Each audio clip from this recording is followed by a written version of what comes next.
Salut la gang, on va se parler entre quatre yeux. L'alcoolisme, c'est pas juste une stat. L'alcoolisme dans une famille, c'est un séisme qui craque les murs du foyer. On fait semblant que tout va bien devant les voisins pendant que dans le terrier, tout le monde marche sur des œufs. On sourit aux facteurs, on salue le monde qui passe, mais en dedans, c'est la tempête. Les petits marmotons voient tout, puis apprennent à gérer les émotions des grands avant les leurs. Porter le secret de l'alcoolisme d'un parent, c'est comme traîner un sac de briques chaque jour à l'école.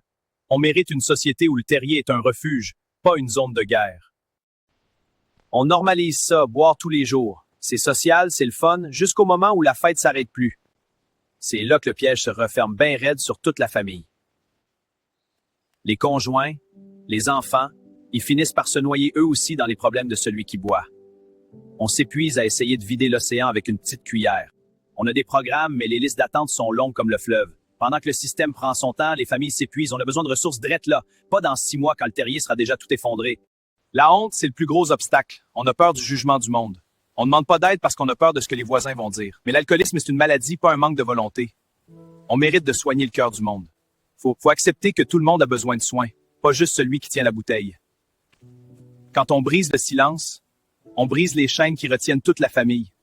Tenez-vous pas pour chercher de l'aide, il n'y a pas de honte à vouloir sauver sa peau. Si vous vivez ça, cherchez de l'aide. Il n'y a pas de honte à vouloir sauver son foyer. Abonnez-vous si vous voulez qu'on jase plus de santé mentale. À la prochaine, la gang.